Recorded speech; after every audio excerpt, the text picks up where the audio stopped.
ವಿನೋದ ಗಣಿತದಲ್ಲಿ ವಿಶೇಷವಾಗಿರ್ತಕ್ಕಂಥ ವರ್ಗ ಸಂಖ್ಯೆ ನೋಡೋಣ. ಈಗಾಗಲೇ ನಿಮಗೆ ವರ್ಗ ಸಂಖ್ಯೆ ಹೇಗೆ ಮಾಡೋದು ಅಂತ ಗೊತ್ತಿರುತ್ತೆ. ಇಲ್ಲಿ ವೇಗವಾಗಿ ಮಾಡುವ ಕಲೆ ಹೇಗೆ ಸ್ವಲ್ಪ ಟೆಕ್ನಿಕನ್ನು ನೋಡೋಣಂತ. ಈಗಾಗಲೇ ವರ್ಗ ಸಂಖ್ಯೆ ಅಂದರೆ ತಮ್ಗೆ ಗೊತ್ತಿದೆ, 1, 4, 9, 16, 25, 36, 49 ಈ ರೀತಿ ವರ್ಗ ಸಂಖ್ಯೆಗಳು. ಈ ವರ್ಗ ಸಂಖ್ಯೆಗಳನ್ನು 2 ಅಂಕಿಯ ವರ್ಗ ಸಂಖ್ಯೆ, 3 ಅಂಕಿಯ ವರ್ಗ ಸಂಖ್ಯೆ ವೇಗವಾಗಿ ಮಾಡೋದು ಹೇಗೆ ಅನ್ನೋದನ್ನು ಇವತ್ತು ನಾನು ಹೇಳ್ಕೊಡ್ತೇನೆ. ಮೊದಲಿಗೆ 5ರ ವರ್ಗ ತೆಗೆದುಕೊಳ್ಳೋಣ ಅಂತ. ಇಲ್ಲಿ ತಮಗೆಲ್ಲ ಗೊತ್ತಿದ್ದಂತೆ 5ರ ವರ್ಗ 25, 15ರ ವರ್ಗ 225,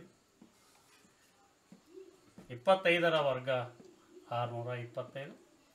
ಹೀಗೆ 5ರಿಂದ ಕೊನೆಗೊಳ್ಳುವ ಸಂಖ್ಯೆಯನ್ನು ಮಾತ್ರ ನಾವು ಇಲ್ಲಿ ಗಣನೆಗೆ ತೆಗೆದುಕೊಳ್ಳೋಣಂತೆ.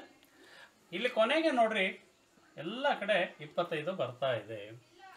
ಹಾಗಾದರೆ ಈ ಸಂಖ್ಯೆ ಹೇಗೆ ನಾವು ಪಡೆದುಕೊಳ್ಬೇಕು ಅನ್ನೋದೇ ಇಲ್ಲಿ ಮುಖ್ಯ. 35ರ ವರ್ಗ 45ರ ವರ್ಗ ವೇಗವಾಗಿ ಹೇಳ್ಬೋದು. 35ರ ವರ್ಗ 1225, 45ರ ವರ್ಗ 2025, 55ರ ವರ್ಗ 3025, 65ರ ವರ್ಗ 4225, ಹೀಗೆ 95ರ ವರ್ಗ ಕೂಡ ಹೇಳ್ಬೋದು 9025 ಅಂತೇಳಿ. ಹೌದಾ? ಏನ್ರಿ ಮೇಟ್ರೆ ಭಾಳ ಚೆನ್ನಾಗಿ ಹೇಳ್ತಾ ಇದ್ದೀರಲ್ಲ ನೀವು ಅಂತ ನೀವು ಕೇಳ್ಬೋದು. ನನಗಿಂತ ಭಾಳಷ್ಟು ಚೆನ್ನಾಗಿ ಉತ್ತಮವಾಗಿ ನೀವು ಹೇಳ್ಬೋದು. ಒಂದು ಟೆಕ್ನಿಕನ್ನು ನೋಡಿಬಿಡ್ರಿ. ಈಗ 35ರ ವರ್ಗ ಮಾಡೋಣಂತೆ. ಇಲ್ಲಿ ವರ್ಗ ಬರೆಯೋಣಂತೆ. 35ರ ವರ್ಗ ಹೇಗೆ ಮಾಡಬೇಕು?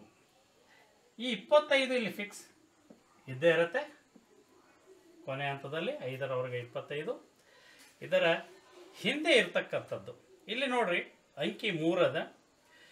ಇದರ ಮುಂದಿನ ಕ್ರಮಾನುಗತ ಸಂಖ್ಯೆ 4. ಅಂದರೆ ಇದಕ್ಕೆ ನಾವು 4ರಿಂದ ಗುಣಿಸಿಬಿಟ್ಟೇವು ಅಂತಂದರೆ 4 3 12 ಆ ಸಂಖ್ಯೆಯನ್ನು ಇಲ್ಲಿ ಹಚ್ಚಿದರೆ ಇದು 35ರ ವರ್ಗ ಆಗ್ತದೆ. ಮತ್ತು ನೀವು ಲೆಕ್ಕಾಚಾರ ಮಾಡಿ ಕಂಡುಕೋಬೋದು. ಅದೇ ರೀತಿ 45ರ ವರ್ಗ ನೋಡೋಣ ಅಂತ. 25 ಇಲ್ಲಿ ಕೊನೆ ಹಂತದಲ್ಲಿ ಬರ್ತಕ್ಕಂಥದ್ದು. ಇದು 5ರ ವರ್ಗ. ಇಲ್ಲಿ 4 ಇದೆ. ಇದರ ಮುಂದಿನ ಸಂಖ್ಯೆ 5 ಕ್ರಮಾನುಗತ ಸಂಖ್ಯೆ. 5 4 20. ಸೊ 45ರ ವರ್ಗ 2025. ಇದೇ ರೀತಿ ನೀವು ಮುಂದುವರಿತಾ ಹೋಗ್ಬೋದು. 85ರ ವರ್ಗ ನೋಡೋಣ ಅಂತ. ಕೊನೆ ಸ್ಥಾನದಲ್ಲಿ 25, 5ರ ವರ್ಗ ಆಯಿತು. ಈಗ ಹಿಂದೆ 8 ಅದ. ಇದರ ಕ್ರಮಾನುಗತ ಮುಂದಿನ ಸಂಖ್ಯೆ 9 ಗುಣಿಸೋಣ ಅಂತ. 8 9 72. ಸೊ 7225 ಈ 85ರ ವರ್ಗ ಆಯಿತು.